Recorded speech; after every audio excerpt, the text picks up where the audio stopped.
Welcome to Pro Tips. Please like, share and subscribe.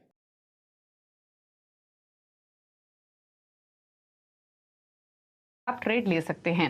आगे बढ़ेंगे और अब बात करेंगे फिनो पेमेंट्स बैंक की, क्योंकि कंपनी ने दिल्ली स्थित फिनटेक कंपनी पेस्प्रिंट में 12.19% स्टेक खरीद लिया है।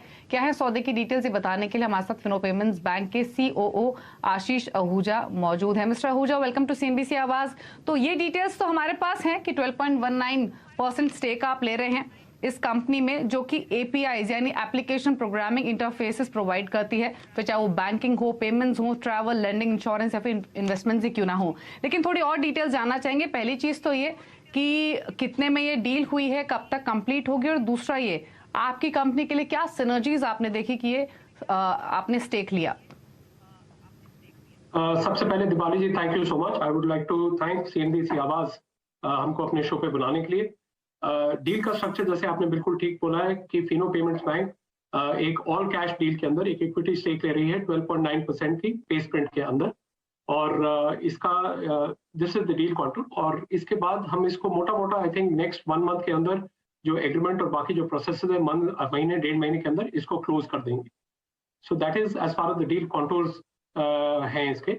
अब आते हैं कि जो सिनर्जीज है, देखिए इसके अंदर क्या है, जब फिनो पेमेंट बैंक या फिनो जब खुद खड़ा हुआ था 2006 के अंदर, तो एक इन्वायरमेंट को सर्व करने के लिए एक टेक्नोलॉजी कंपनी के तौर पे खड़ा हुआ। आज वो लाइफ का जो दायरा है वो पूरा कंप्लीट होता है, और आज फिनो पेमेंट बैंक की जो जर्नी है उसमें हम ऐसे फिनटेक्स जो हमारे कस्टमर सेगमेंट के साथ सिनर्जीज रखते हुए नए नए प्रोडक्ट ला सकते हैं, स्पेशली टेक्नोलॉजी बेस्ड फिनटेक्स कंपनी, उनके अंदर फिनो पेमेंट बैंक इन्वेस्ट करने का सोच रहा है। और ये उसी जर्नी का ये एक पहला पड़ाव है जिसके अंदर हमने सबसे पहला हमारा ये इन्वेस्टमेंट होगा पेस्प्रिंट के अंदर। As far as products are concern, मेरे ख्याल से आप ले लीजिए AEPS, micro ATM, DMT, bill payments, B2B के अंदर पेमेंट्स के use cases, LIC, credit card payments, insurance, travel sector, हम हर तरह के वो एपीआई के प्रोडक्ट्स एक बैंक के तौर पर पेस्प्रिंट के साथ मिल करके बनाना चाहेंगे। और इसका सबसे बड़ा जो फायदा ये है क्योंकि वो एक एपीआई कंपनी के तौर पे इन प्रोडक्ट्स के ऊपर बहुत ही फोकस्ड हो। ठीक है, अच्छा एक चीज और मिस्टर आहूजा, आपने जो डिटेल्स, जो स्टेटमेंट दी है, जो प्रेस रिलीज दी है, उसमें ये कहा गया है कि जो पेस्प्रिंट है वो एक प्रॉफिटेबल फिनटेक है, और ये डिटेल्स हमारे पास हैं कि जो इसके एनुअल ग्रॉस मर्चेंडाइज वैल्यू है वो 5500 करोड़ के आसपास की है, वो भी अपने first full year of operations with FY22।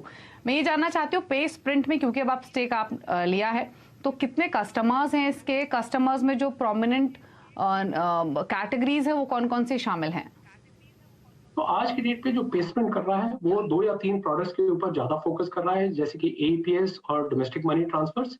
But जैसे मैंने आपको बाकी प्रोडक्ट कैटेगरीज बताया है, उसके साथ भी वो काम कर रहा है बाकी यूज केसेस पे। और यही प्रोडक्ट्स हैं जो अगले 3 से 6 महीने या 1 साल के एक विंडो रखते हुए अलग अलग हम इनके कैटेगरीज बनाएंगे और इनको लेके आएंगे उनके साथ में। मेरे हिसाब से आज उनके पास इन 2 कैटेगरीज के अंदर जिन पे ऊपर ज्यादा तौर पे उनका जो थ्रूपुट आ रहा है, उसमें मोटा मोटा उनके पास कोई 500 से ऊपर पार्टनर्स इस वक्त मौजूद है उसके ऊपर।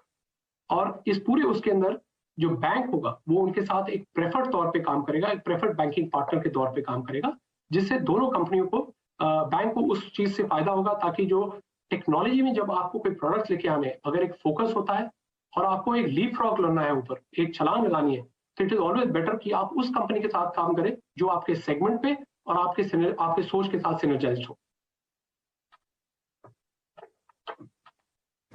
चलिए शुक्रिया मिस्टर आहूजा, आप आए सीएनबीसी आवाज पर, आपने डिटेल्स भी